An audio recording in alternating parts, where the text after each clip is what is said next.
ये पीएफएसी 2024 के scholarship test के जो क्वेश्चंस का हम डिस्कशन कर रहे हैं, सॉल्यूशन आपको प्रोवाइड कर रहे हैं, उसमें आज हम पार्ट 3 देखेंगे। अब तक 50 क्वेश्चंस हम कर चुके हैं, आज हम 51 से लेकर के 75 तक करेंगे, तो ये थर्ड पार्ट में। तो आज का फर्स्ट क्वेश्चन यानी कि question number 51, in a radioactive decay of a nucleus an electron is also emitted, this may happen due to the fact that, तो कोई एटम होता है, उसका न्यूक्लियस में क्या होता है, प्रोटॉन और प्लस न्यूट्रॉन होता है। प्रोटॉन प्लस न्यूट्रॉन के जो एडिशन होते हैं उसी को एटॉमिक मास कहते हैं, और नंबर ऑफ प्रोटॉन जो होता है उसको एटॉमिक नंबर कहते हैं। यानी जितने प्रोटॉन हैं उनके नंबर को एटॉमिक नंबर यानी परमाणु संख्या कहते हैं, और प्रोटॉन प्लस न्यूट्रॉन के एडिशन को एटॉमिक वेट यानी कि एटॉमिक मास यानी कि परमाणु भार कहते हैं।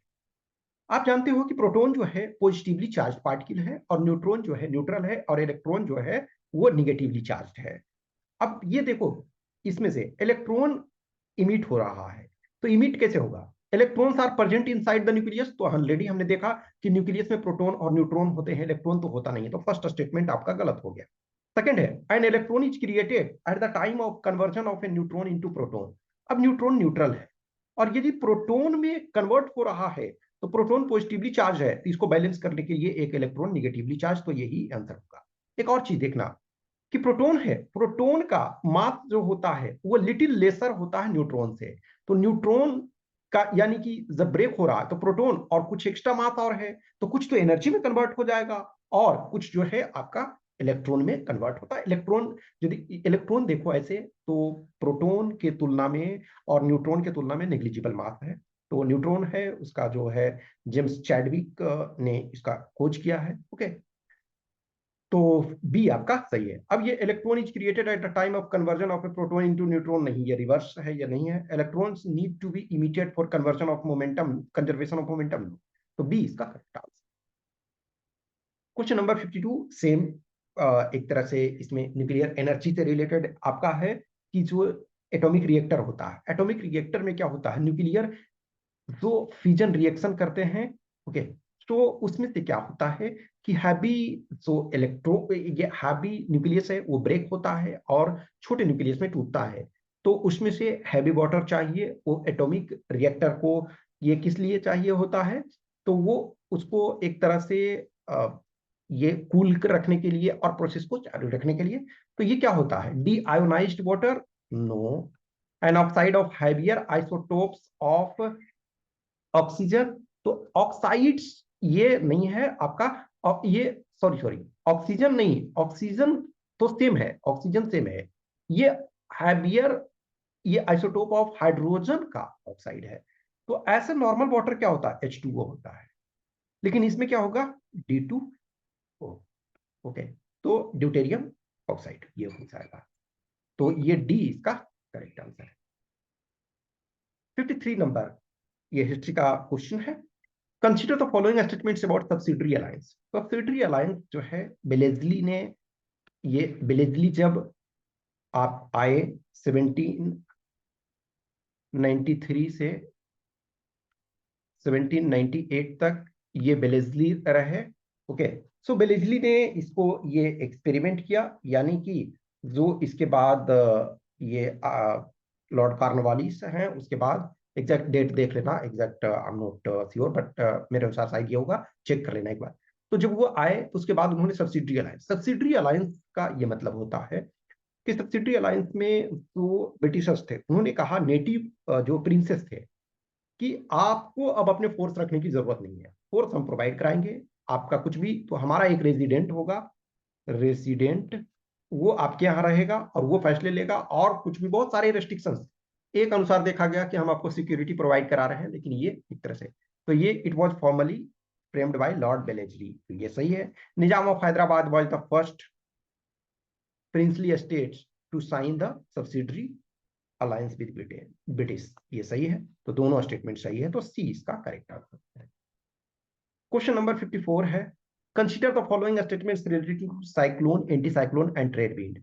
The wind direction is clockwise in the cyclone of northern hemisphere, अब ये देखो, इसमें ना बहुत बड़ा चैलेंज है। एक ध्यान रखो, ANC.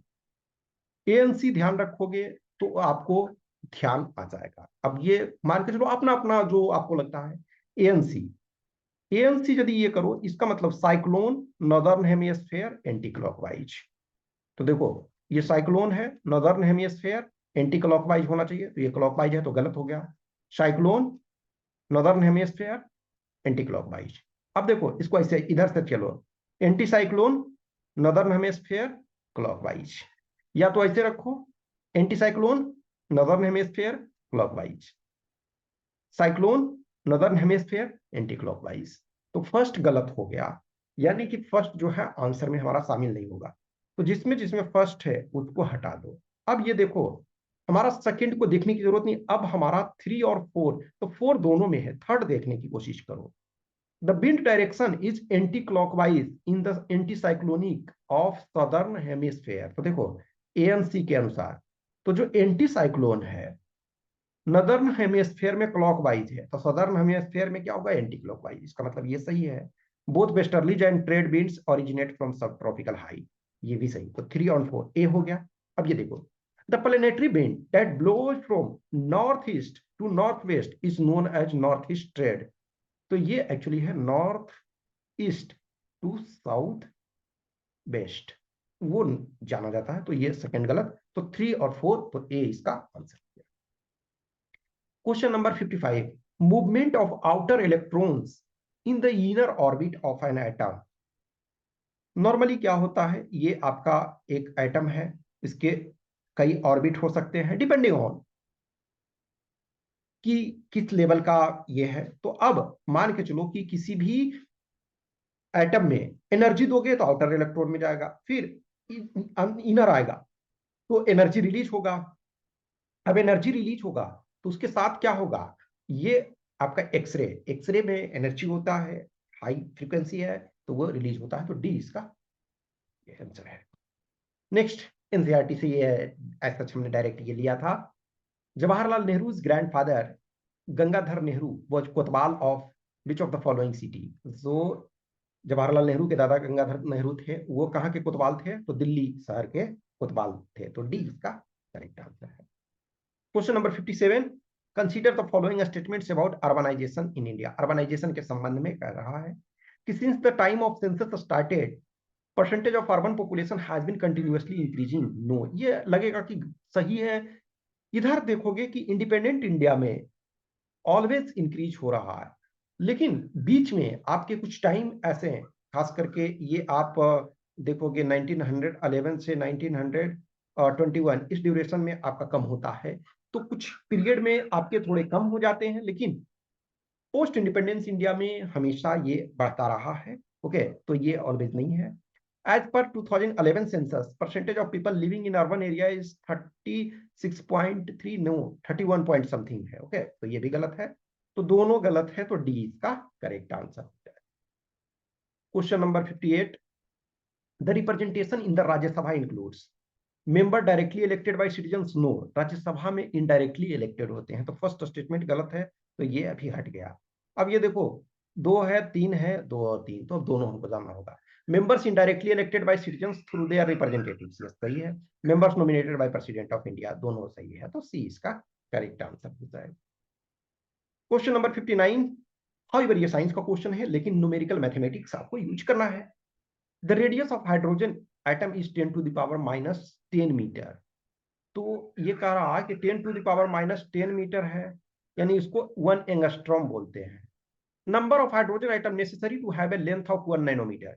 1 nanometre equal to 10 angstrom. तो देखो 1 नैनोमीटर यानी 10 एंगस्ट्रॉम चाहिए, है कितना, 1 एंगस्ट्रॉम। 1 एंगस्ट्रॉम है। तो देखो, एक रेडियस आपका जो है, तो रेडियस यदि ऐसे है तो डायमीटर ये तो 2 एंगस्ट्रॉम हो जाएगा ना। तो ऐसे इसे 5 को रखोगे, सटा ये होना चाहिए, ठीक है। तो 5 रखोगे तो देखो 2 2 2 2 2 10 चाहिए, तो ये 10 चाहिए, तो एवरी 2 एंगस्ट्रॉम है, तो 10 डिवाइडेड बाई 2 यानी कि 5 एटम की आवश्यकता होगी। तो सी इसका, तो इसमें ध्यान रखना लगेगा ना, अचानक कभी कभी कि 10 हमारा आ गया, तो सी इसका correct answer.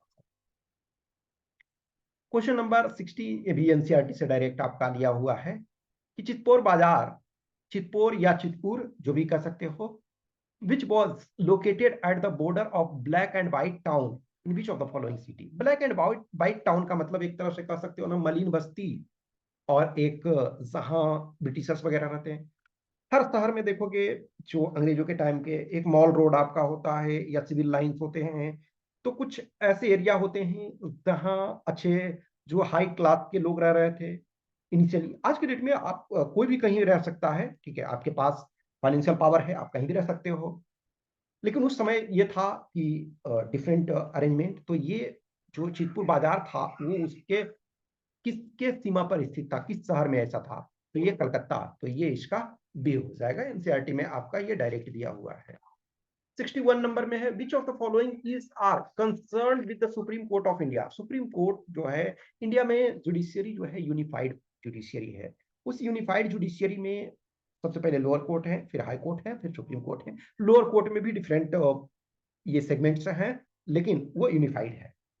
Which of the following is are concern, तो ये एपलेट जुरिस्डिक्शन। एपलेट जुरिस्डिक्शन का मतलब अपीलीय अधिकार, यानी कि कोई मुकदमा आया, वो सपोज लोअर कोर्ट में आया, लोअर कोर्ट से सेटिस्फाई नहीं हुआ पर्सन जो एग्रीड पार्टी है, तो वो हाई कोर्ट में अपील किया, हाई कोर्ट से भी सेटिस्फाई नहीं है तो सुप्रीम कोर्ट में अपील किया, तो ये अपीलीय जुरिस्डिक्शन होता है। ओरिजिनल जुरिस्डिक्शन यानी कुछ ऐसे, सपोज करो सेंटर और स्टेट के बीच में कुछ प्रॉब्लम्स है, या दो स्टेट के बीच में कुछ प्रॉब्लम्स है, राष्ट्रपति के चुनाव वगैरह से संबंधित कुछ है, तो ऐसे में डायरेक्ट जो है सुप्रीम कोर्ट जाया जाता है, तो ओरिजिनल हुआ है। कॉलेजियम सिस्टम यानी कि जो अपॉइंटमेंट वगैरह, ट्रांसफर, जजेस का अपॉइंटमेंट, ट्रांसफर एक्सेट्रा, तो ये तीन के तीन all three related to supreme court है, तो इसका जो हो जाएगा सी हो जाएगा। Question number 62, the minimum age for contesting election to the Panchayati Raj institution should be how many years according to 73rd constitutional amendment act. तो ये जो इलेक्शन लड़ने का 21 ईयर है। अब ये देखो, हर क्वेश्चन तो एकदम टफ वाला नहीं रहेगा ना, कुछ क्वेश्चन हलवा वाला भी रहता है, एकदम इजी वाला भी है कि उसको आप इजीली कर सकते हो, तो इसका ए हो जाएगा। क्वेश्चन नंबर 63 है, under rule of which viceroy practice of shifting summer capital to Shimla started. अब ये देखो, इनिशियली देखा जाए तो 1912 से पहले कैपिटल इंडिया का कहाँ हुआ करता था, कलकत्ता। आज का जो कोलकाता है, कलकत्ता हुआ करता था वहां। अब वहां से शिमला, आज और उस समय आपके पास फ्लाइट भी नहीं था।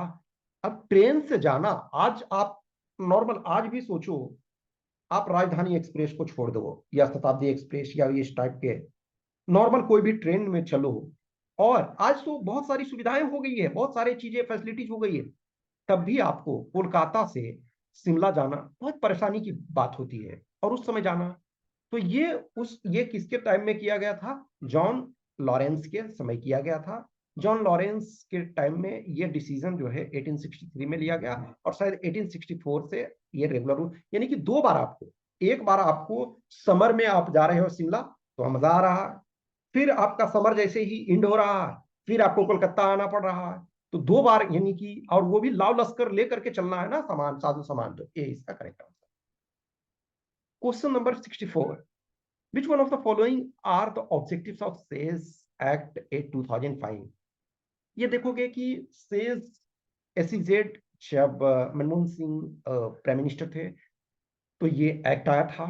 उस समय इसका काफी जोर शोर से ये किया जा रहा था, लेकिन कहीं ना कहीं जिस मकसद से ये लाया गया वो उतना सक्सेसफुल नहीं होना हुआ जितना होना चाहिए था। कुछ लोगों ने शुरू में टैक्स सेविंग करने के लिए इसको प्रमोट किया, फिर थोड़ा ठंडे पड़ गए, लेकिन चीजें प्रोग्रेस में है। तो generation of additional economic activity सही है। Promotion of exports of goods and services ये सही है। क्रिएशन ऑफ एम्प्लॉयमेंट ये भी सही है। तो 1 2 3 ऑल आर करेक्ट है, तो ए इसका करेक्ट आंसर हो जाएगा। क्वेश्चन नंबर 65, इसको मैच करना है। तो ग्रे रिवोल्यूशन किससे है, फर्टिलाइजर से है। पिंक रिवोल्यूशन किससे है, तो ये आपका अनियन से है। ओके, तो ये आपका सिल्वर आपका क्या है, एग से, और रेड ये टोमेटो से। तो ए का 4 इसी में है, एक्चुअली एक ही में आपका बी का जो है 1, और ये एक ही ऐसा दिया हुआ है, तो आपके लिए बहुत आसान हो गया। तो ए इसका करेक्ट आंसर है। ये इसमें क्वेश्चन में एक्चुअल में जब मैंने आंसर की दिया था तो आई एम सॉरी, उस समय जस्ट वो टाइपिंग वाला में आंसर की में गलत हो गया था, उसको करेक्ट कर लेना, ठीक है ना। तो consider the following statements during freedom struggle of India. Lala Lajpat Rai was mainly active in Punjab region, yes सही है। Bal Gangadhar Tilak was mainly active in Maharashtra, सही है। मेनली का मतलब है कि मुख्य रूप से, और अदरवाइज ऐसा नहीं है कि वो और कहीं नहीं गए। Bipin Chandra Pal was mainly active in Delhi, no actually ये कलकत्ता में, बंगाल में है। लाल बाल पाल, जो गरम दल के नेता लाल बाल पाल इनको कहा जाता था। तो ये 1 और 2 ए इसका करेक्ट आंसर हो जाएगा, वो करेक्ट कर लेना।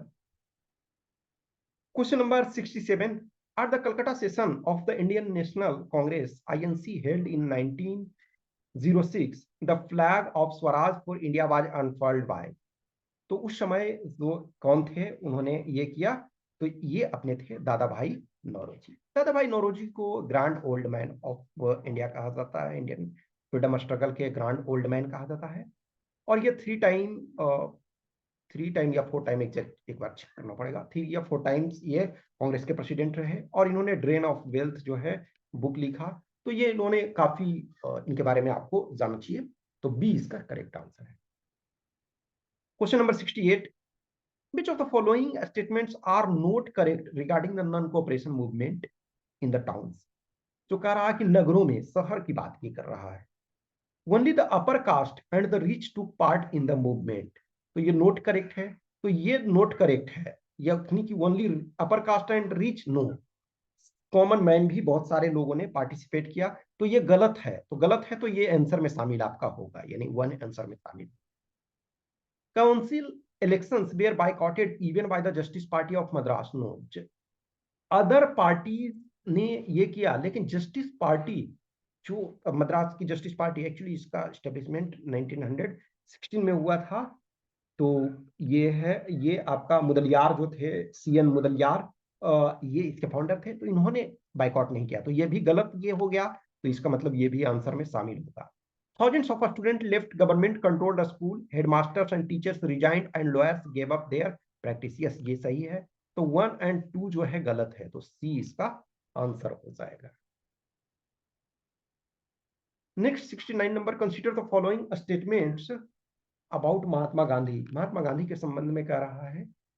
महात्मा Gandhi went to South Africa in year 1893, yes, वो जो एक दादा साहब कुछ ये थे, तो उनके पास गए थे, ये प्रैक्टिस उनको सपोर्ट करने के लिए, लेकिन गए, फिर पीटर मारिजबर्ग में इनको ट्रेन से फेंक दिया। और बहुत सारे इंडियन स्ट्रगल कर रहे थे, उनके साथ भेदभाव किया जा रहा था, तो गांधी जी अपना काम भूल करके और फिर वो आए थे हरिभजन को टनले के पास में, तो अच्छा काम के लिए करने लगे, रोंटे की तदरवाई, कि अच्छा काम में लगा।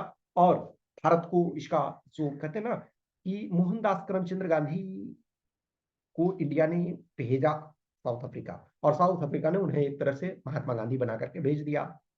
फिर return to India in 1915, yes ये भी फर्स्ट और सेकंड सही है।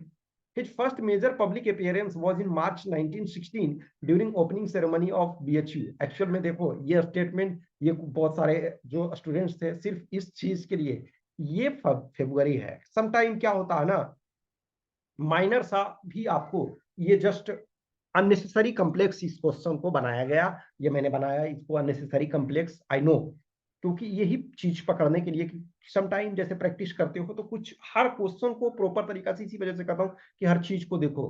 तो ये मार्च नहीं फरवरी था, तो इस पॉइंट ऑफ व्यू से ये गलत हो गया, तो इसका आंसर ए हो जाएगा।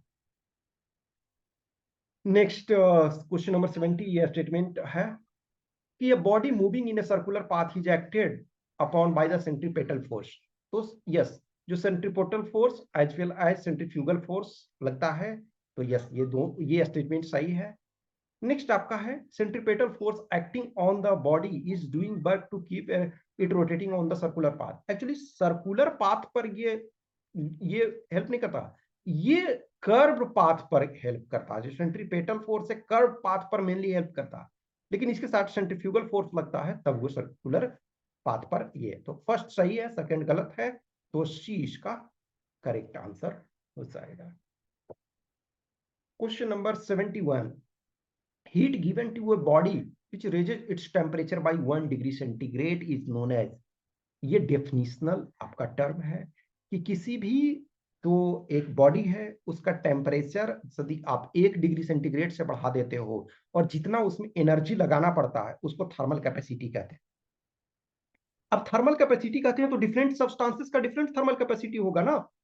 मान के चलो कि कोई वाटर है उसका डिफरेंट होगा, आपका मेटल है उसका डिफरेंट होगा, मेटल में भी कई मेटल्स हैं उसके डिफरेंट होंगे, तो बी इसका करेक्ट।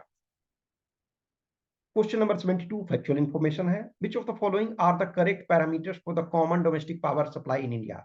जो common domestic power supply India में होता है तो वो कौन सा होता है, 220 वोल्ट और 50 हर्ट्ज। ओके, तो ये आपका जनरली ये होता है, तो बी इसका करेक्ट आंसर है। Question number 73, which one of the following animal is cold blooded. Cold blooded और वार्म ब्लडेड का मतलब क्या होता है। कोल्ड ब्लडेड का मतलब होता है कि जो एक्सटर्नल इन्वायरमेंट है उसके अनुसार उनका जो है जो बॉडी टेम्परेचर चेंज होता है, और जो हॉट वार्म ब्लडेड है जैसे human being, animal, majority animal beings जो हैं जो आपकी पृथ्वी पर हैं, तो वो जो बड़े जीव हैं वो वार्म ब्लडेड हैं। इसका मतलब है कि ठंडा हो या गर्म हो आपके बॉडी का टेम्परेचर सेम होता है। जैसे 37 डिग्री सेंटीग्रेड सेल्सियस में 37 डिग्री समथिंग, और फारेनहाइट में 98 पॉइंट समथिंग जो फारेनहाइट होता है, अब वो slightly percent two percent change होता है, तो उतने आप मेंटेन रखते हो। चील ठंडा है तब भी, गर्मी है तब भी, तो वो हम वार्म ब्लडेड। कोल्ड ब्लडेड में वो जिसमें हाइबरनेशन की ये होती है जैसे स्नेक वगैरह होते हैं, तो इस दिए हुए ऑप्शन में शार्क जो है वो कोल्ड ब्लडेड है। ओके, तो आपके शूंश यानी कि पोर्पोइस, डॉल्फिन, वेल, ये सब वार्म ब्लडेड हैं हमारे जैसे, तो बी इसका करेक्ट आंसर हो जाएगा। Question number 74, consider the following statements. Alberuni wrote Kitabul Hind. Yes, Alberuni ने किताबुल हिंद लिखा। ओके, और इब्न बतूता, ये भी आपको ऑब्वियसली मल्टीपल टाइम आप पढ़ोगे उस चीज को, इब्न बतूता ने रेला लिखा। तो अल्बेरूनी जो है किताबुल हिंद लिखा, और ये किस में लिखा हुआ है, ये उर्दू नहीं, ये अरेबिक में लिखा हुआ है और 80 चैप्टर्स में डिवाइडेड है, तो ये सेकेंड हाफ सही है। अरेबिक में लिखा हुआ है, 80 चैप्टर्स में डिवाइडेड है, तो ये सेकेंड गलत हो गया, तो ए यानी कि वन वनली आपका करेक्ट आंसर इसमें से हो जाएगा। लास्ट क्वेश्चन इसमें, क्वार्जाइट जो है मेटामॉर्फोमॉर्फ फॉर्म। देखो सो काया, ये आपका जो चट्टान होता है वो जो कोई भी आपका स्टोन है यानी कि जो भी कोई पत्थर है तो वो आपका आइदर इग्नियस हो सकता है। ओके, तो आइदर आपका आग्नेय चट्टान, अवसादी चट्टान, और या फिर आपका जो है वो कायांतरित। तो ये कायांतरित है, रूपांतरित है क्वार्जाइट मॉर्फ, ये मेटामॉर्फ फॉर्म। तो ये किस चट्टान से बने हुए होते हैं, तो ये आपके सैंडस्टोन, बलुआ पत्थर से बने होते हैं, तो सी इसका करेक्ट आंसर है। तो इस प्रकार हमने 75 क्वेश्चंस ये कर लिए। नेक्स्ट वाले में हम करेंगे तो 76 से 100 तक करेंगे, उसके बाद 101 से लेकर के 125, और ऑलरेडी पैरेलल आपका जो जो भी है आप पेड वाले में है, प्रोग्राम में है, तो पैरेलली उनके लिए क्वेश्चंस और जो टास्क है वो चलता रहेगा। इनफैक्ट जो भी टास्क और ओपन में हम दे रहे हैं वो सारे लोग करते चलो, जितना आप वर्क करते चलोगे उतना फायदा होगा। ओके, सो नेक्स्ट हम बाकी क्वेश्चंस 25 क्वेश्चंस कल देखेंगे, वैसे ही ये आपका कंप्लीट हो जाएगा। Okay, thank you.